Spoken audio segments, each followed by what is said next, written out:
Small towns have long memories and even longer silences. In the sleepy town of Mapleton, Utah, where the mountains guard their secrets and life moves at the pace of a porch swing, something happened 15 years ago that shattered the town's peace. Her name was Emily Wade, a shy, bright-eyed 22-year-old who worked at the town library and never missed Sunday dinner with her mom. One June evening in 2010, she left work, stopped at the gas station for a soda, and was never seen again. There was no sign of a struggle, no suspicious phone calls, no strange visitors. Emily had simply vanished. For months, volunteers combed the fields, drained irrigation ditches, and hung missing posters on every fence post. Dogs were brought in. Her phone was pinged, but went dark 2 miles out of town. The case grew cold. Her mother, Marlene Wade, never gave up hope. But year after year, no answers came. Until one October morning, 15 years later, a woman walked into the Springville Police Department, just 5 miles from where Emily was last seen. She was barefoot, wearing a faded flannel shirt 2 sizes too big. And when the front desk officer asked her name, she looked up, confused, frightened, and whispered, "I think I'm lost. I don't know who I am." It was her, Emily Wade, 15 years old, but still recognizably Emily. Same ocean gray eyes, same freckle under her left ear. DNA confirmed it within days. She was alive, but she remembered nothing. Not her family, not her home, not even her own name. Doctors called it dissociative amnesia, a rare psychological condition, usually brought on by trauma. But they couldn't explain why she looked in again, why her heart rate, her muscle density, and even her teeth still looked like someone barely in her 20s. Emily should have been 37, but the woman sitting in the hospital bed looked 25 maybe. Word spread quickly through Mapleton. Was she kidnapped? Brainwashed? Held in some underground bunker?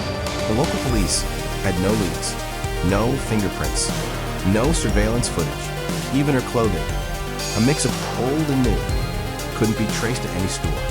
No one had seen her arrive. No vehicle had been reported. She had just appeared, but someone had seen this before. Agent Colin Reese, a 17-year FBI veteran out of Flagstaff, Arizona, had been chasing something for years. A girl in Nevada, same story, disappeared from her home in 2006, reappeared in 2022, just 4 blocks from where she vanished. Same symptoms, no memory, no aging, and a tiny crescent-shaped scar behind her right ear that hadn't been there before. Emily had the same mark. Agent Reese arrived in Utah quietly, without warning the press or even local law enforcement. He requested access to Emily's blood work, her MRIs, and then he saw something no one else had caught. Hidden in Emily's MRI scans were tiny metallic specks embedded in her spinal cord. Too small to operate on, too unnatural to explain.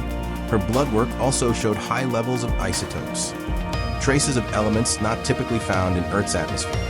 And in her dreams, she kept talking about the hum, a constant low-frequency vibration that no one else could hear. When asked to draw what she remembered, she scribbled symbols, circuit, intersecting, not language, not art, but a pattern. Reese had seen these patterns before, in the Nevada Girls Journal, and again on a dead cow found 60 miles outside Flagstaff with surgical incisions so precise. Local vets said it looked non-human. The patterns matched, exactly. He quietly asked local officers to check Mapleton's surrounding woods and abandoned structures. That's when things got strange.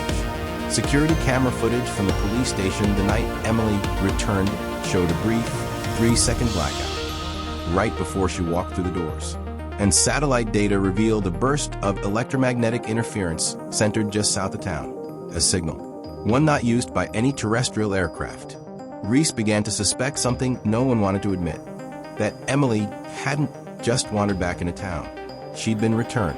Marlene Wade held her daughter again after 15 years of nightmares. But the daughter she hugged didn't remember her, didn't remember their secret pancake recipe, didn't remember the dog she used to walk every morning. She cried every night, feeling lost in a life she was told belonged to her. And then things got worse. Emily began waking up at exactly 3:33 a.m., screaming. She drew the same symbol every time. On the wall, the bed sheet, her own arm, and each time it was closer to completion. Agent Reese connected the final dots when he got a call from a private investigator in Wyoming. Another woman, similar case, vanished for 10 years. Same mark behind her ear, same dreams, but hers ended violently, with her body found mutilated in a wheat field, next to an identical symbol carved into the soil. Now Reese feared Emily wasn't just a victim. She might be a message, or worse, a harbinger. In part 2, the investigation deepens, and what Agent Reese uncovers beneath a local hiking trail may not only explain where Emily has been, but what's coming next. What did Agent Reese find out? Will Emily disappear again? Subscribe for part 2 to find out.